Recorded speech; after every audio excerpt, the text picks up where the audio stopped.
Con frecuencia los muchachos me decían que yo debía procurar que un tal Jim Blaine me narrase algún día la excitante historia del viejo morueco de su abuelo, pero me previnieron que jamás mencionase el asunto, salvo cuando Jim estuviese bien borracho, circunstancia esa que lo tornaba cordial y sociable. Insistieron tanto sobre el punto que llegué a sentir verdadera ansia por escucharle. Logré mi propósito de reunirme con él más de una vez, pero los muchachos consideraron que no se hallaba entonces en las condiciones requeridas. Estaba a menudo moderada, pero no satisfactoriamente ebrio. Me parece que nunca, hasta entonces, había vigilado yo la condición de un hombre con tan absorbente interés, con tan ansiosa solicitud en la esperanza de hallarle alguna vez presa de irremediable borrachera. Una noche, por fin, acudí a su cuchitril porque me habían avisado que su situación en ese momento era tal que hasta el más exigente la consideraría perfecta. Estaba tranquila, serena, simétricamente borracho, sin hipo que desfigurase su voz, sin nubes en la mente capaces de oscurecer su memoria. Cuando entré, lo hallé sentado sobre un cuñete vacío de pólvora, con una pipa de yeso en una mano y la otra levantada para imponer silencio. Estaba muy serio, enrojecida su redonda cara, la garganta descubierta y los cabellos en desorden. Su vestimenta y apariencia general eran la de cualquier fornido minero de aquella época. Sobre la mesa, una vela encendida revelaba con su débil luz la presencia de los muchachos, sentados en derredor sobre literas, cajones de bujías, barriles de pólvora, etc. Me advirtieron sotto voce: «Shh, no hable, está a punto de empezar». Encontré un sitio para sentarme y Blaine comenzó. Lástima que aquellos tiempos no volverán jamás, ni habrá tampoco un viejo morueco como aquel. Mi abuelo lo trajo de Illinois, se lo compró a un hombre que se llamaba Yates, Bill Yates. Puede ser que ustedes hayan oído hablar de él. Su padre era diácono bautista y él mismo era un hombre activo. Había que ser muy avispado para sacarle ventaja al viejo Yates. Él fue quien incitó a los Greens a unirse a la cuadrilla de mi abuelo cuando éste se trasladó al oeste. Seth Green era probablemente el principal de la pandilla. Se casó con una Wilkerson, Sarah Wilkerson, una buena persona. Todos cuantos la conocieron decían que era una de las mejores terneras criadas en el viejo Stoddard. Podía amasar un barril de harina tan fácilmente como yo un panqueque. Que si hilaba, ¿para qué hablar? Independiente, uff. Cuando a Siles Hawkins se le ocurrió ramonear a su alrededor, ella le hizo saber que todo su dinero no le alcanzaba para escarciar trotando a su lado. Además, ustedes saben que Siles Hawkins era... Bueno, no era Cy Hawkins después de todo. Era un reclutado que se llamaba Filkins. No recuerdo su primer nombre, pero sí que era un barullero que una noche entró borracho en el templo mientras la gente rezaba y se puso a vitorear a McKay porque creyó que era una preelección de candidatos.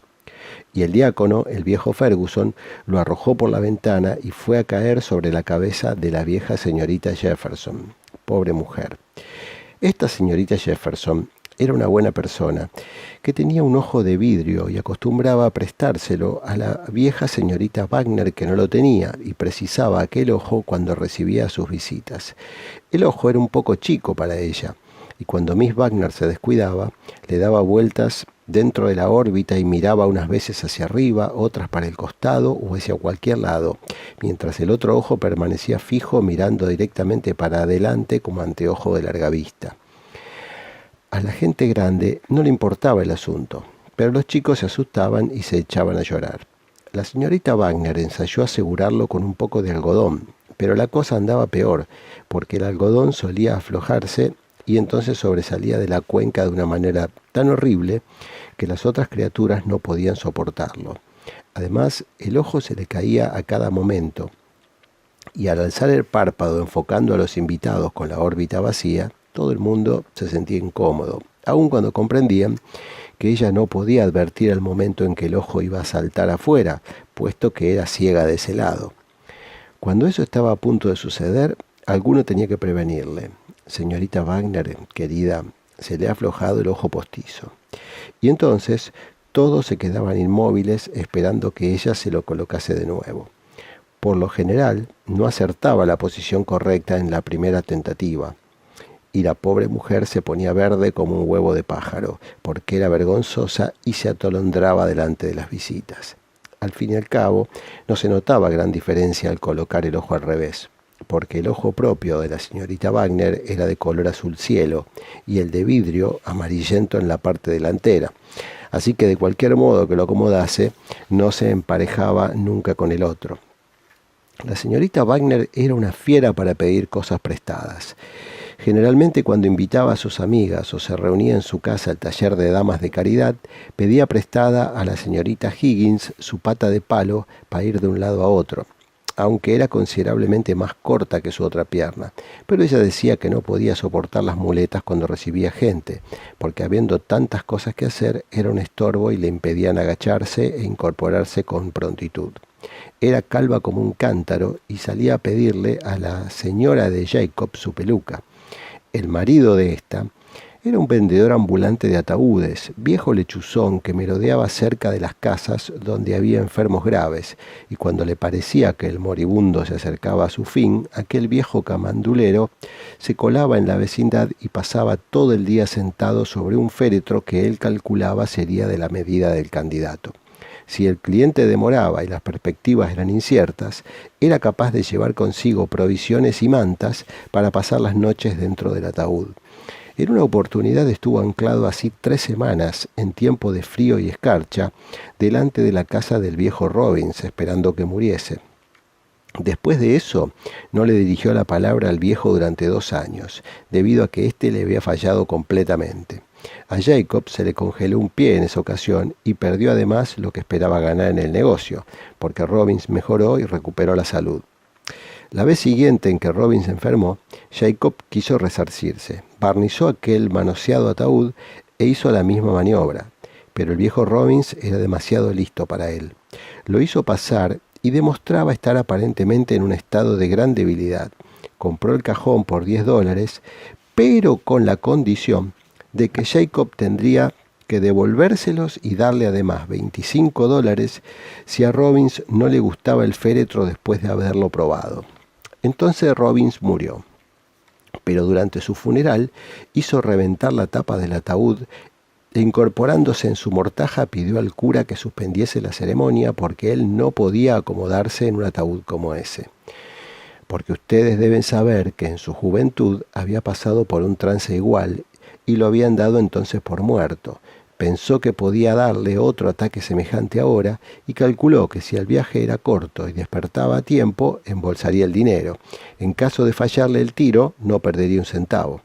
Y por San Jorge le siguió el juicio a Jacob por el dinero y lo ganó. Guardó el ataúd en la antesala y decía que ahora le gustaba. Para aquel miserable pobre diablo de Jacob, las cosas fueron de mal en peor. Al poco tiempo se fue a Indiana, a Wellsville. Wellsville es el lugar de donde son los Hougadorns, una familia de primer orden, de lo mejor de Maryland. El viejo don Hougadorns podría embolsar más bebida fuerte y echar sapos y culebras que la mayoría de los tipos que yo haya conocido. Su segunda mujer fue la viuda Billings, antes Becky Martin. Su madre fue la primera esposa del diácono Dunlap. Su hija mayor, María, se casó con un misionero y murió en gracia, comida por los salvajes. Se lo comieron a él también hervido. No era la costumbre, dijeron, pero explicaron a algunos de sus amigos que fueron a averiguar que ellos habían probado misioneros en todas las demás formas y nunca sacaron nada bueno de ellos. Esto molestó a sus parientes, porque consideraron que la vida de aquel hombre había sido desperdiciada solo por un experimento, por así decir. Pero fíjense, no hay nada realmente perdido. Las cosas que la gente no puede comprender o no alcanza a ver por qué razón suceden, se aclaran si ustedes se ponen a examinarlas un poco. La providencia no gasta cartuchos que no den en el blanco, muchachos. La sustancia del misionero, que ni él mismo conocía, ha convertido en cristianos a cada uno de los herejes que participaron del convite. Nadie los mandó allí sin otro objeto que ese. No me digan que lo hirvieron accidentalmente, no hay tal accidente. Una vez que mi tío Lem estaba apoyado en un andamio, enfermo, borracho o algo así, sucedió que un irlandés con una artesa llena de ladrillos cayó sobre él desde un tercer piso y le rompió el espinazo en dos partes. La gente decía que había sido un accidente. Era demasiado para ser un accidente. Mi tío no sabía para qué estaba allí, pero estaba con un buen objeto. Si no se hubiera encontrado en ese lugar, el irlandés hubiera muerto. Nadie me podrá hacer creer una cosa diferente. El perro de tío Lem estaba allí. ¿Por qué no cayó el irlandés sobre el perro? Porque el perro lo hubiera visto caer y se hubiera apartado a tiempo. Esa es la razón por la cual el perro no fue el elegido. No se puede depender de un perro para llevar a buen fin una providencia. Atiendan a mis palabras porque tienen fundamento. No suceden nunca accidentes, muchachos. El perro de tío Lem, me gustaría que lo hubieran conocido, era un buen perro ovejero, o más bien una parte de dogo y otra de ovejero. Era un espléndido animal que perteneció al pastor Hagar antes de que el tío Lem lo llevase consigo. El reverendo Hagar pertenecía a los Hagar de la Reserva del Oeste. Familia principal, su madre fue una Watson, una de las hermanas, se casó con un Wheeler. Se establecieron en Morgan County y al marido lo atrapó una máquina en una fábrica de alfombras y murió en menos de un cuarto de minuto. Su viuda compró la pieza de alfombra que conservaba sus restos entre la urdimbre y hubo gente que viajó 100 millas para asistir al funeral. La alfombra medía 14 yardas. Ella no permitió que la arrollaran y quiso que quedara extendida a todo lo largo. La iglesia donde se realizó el oficio religioso era algo pequeña y un extremo del largo ataúd sobresalía por una ventana. No lo enterraron.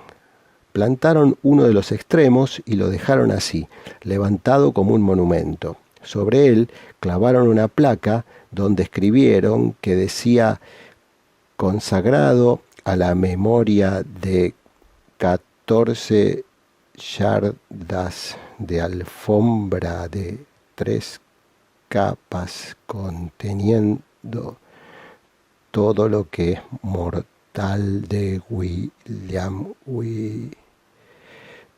Jim Blaine había ido amodorrándose cada vez más soñoliento. Cabeció 1, 2, 3 veces hasta que su barbilla se apoyó placentera sobre su pecho y se quedó tranquilamente dormido. Los muchachos tenían las mejillas humedecidas por las lágrimas que habían derramado. Estaban sofocados todavía por el esfuerzo que habían hecho desde el comienzo para reprimir la risa, aunque yo no lo había advertido en ningún momento. Me di cuenta de que se habían divertido tan bien con mi persona, porque entonces me enteré que la peculiaridad de Jim Blaine consistía en que, llegado cierto grado de intoxicación, no había poder humano capaz de impedirle contar con unción impresionante cierta asombrosa aventura de lo que le había acontecido con el viejo morueco de su abuelo, con la salvedad de que la mención del tal carnero en el comienzo de la narración era lo único que la totalidad de los oyentes pudo saber en todo tiempo acerca del morueco de Marras. Siempre divagaba interminablemente, saltando de una cosa a la otra, hasta que el whisky hacía su obra y Jim se quedaba dormido. Lo que pasó entre él y el viejo morueco de su abuelo es un profundo misterio que nadie ha podido desentrañar hasta el día de hoy.